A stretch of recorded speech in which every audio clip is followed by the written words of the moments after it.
This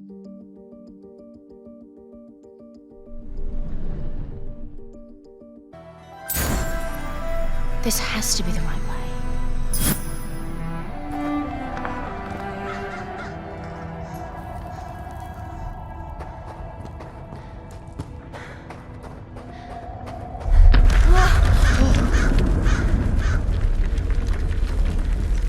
Before we continue, let's stop a moment and take a look at some of the key features of this demo. Much of what you see was built with Quixel Megascan assets, but instead of using the game versions, we used the cinematic versions, which would typically only be used in film. There are around 1 million triangles each, and thanks to virtual texturing, they all use 8K textures as well. Nanite can render an insane number of triangles very quickly. There are over 1 billion triangles of source geometry in each frame that Nanite crunches down losslessly to around 20 million drawn triangles. What does that many triangles look like? This isn't noise. These are the triangles, each a different color. Most are so small that they look like noise. Nanite achieves detail down to the pixel, which means triangles are often the size of pixels.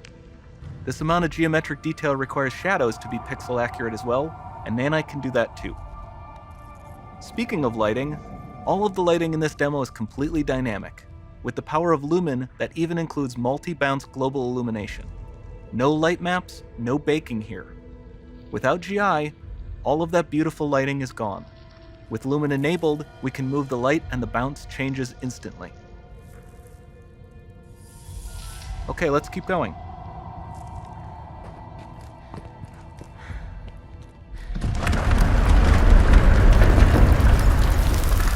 We've made some great additions to our audio system as well.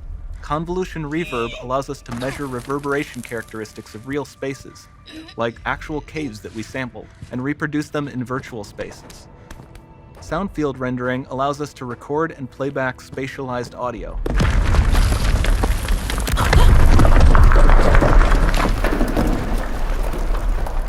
All of this adds up to a more immersive experience.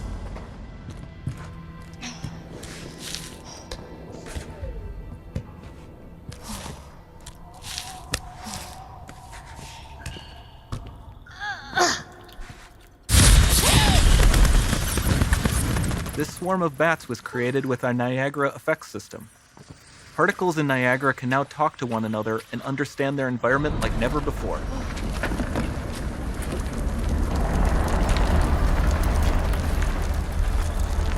We've also added a ton of new functionality to run fluid simulations like you see in the water below.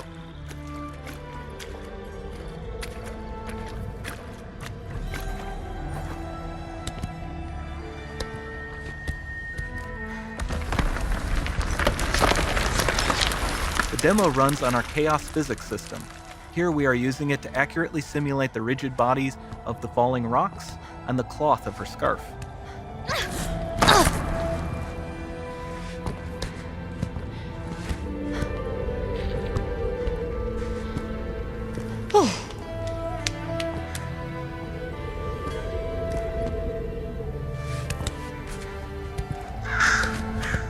Now that the environment is so complex, we've needed to greatly improve our animation systems to adapt.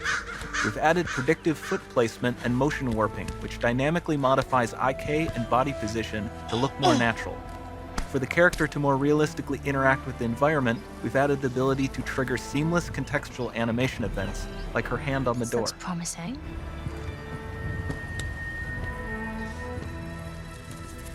Dynamic GI is amazing, not just for speeding up iteration, but also for its impact on gameplay.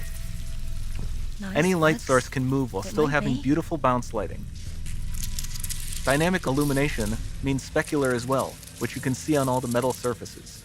You can even see the Niagara-powered bugs reacting to the light. Lumen not only reacts to moving light sources, but also changes in geometry.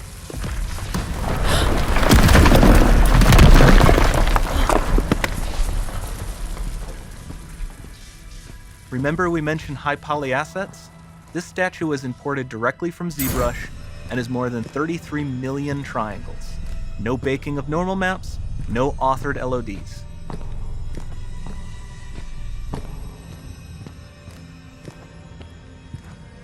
And we can do more than a single statue.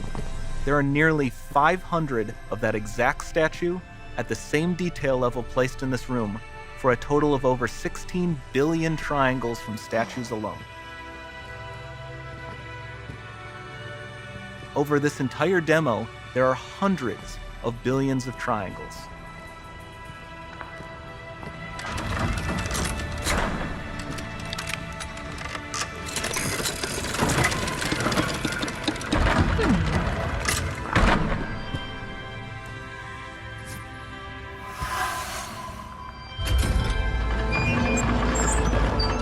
So with Nanite, you have limitless geometry, and with Lumen, you have fully dynamic lighting and global illumination, all running on a PlayStation 5.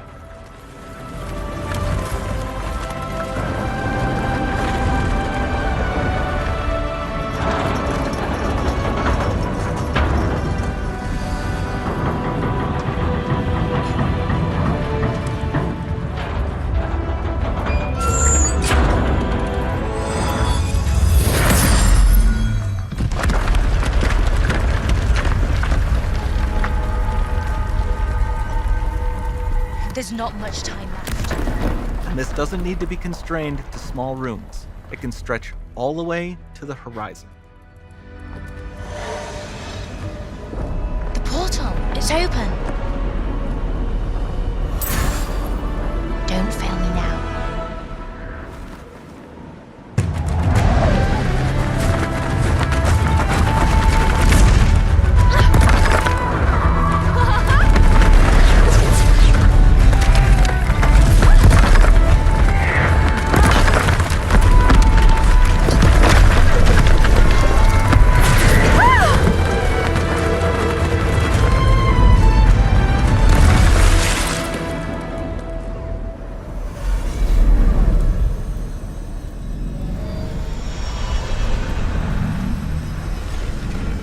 Time to see what's next.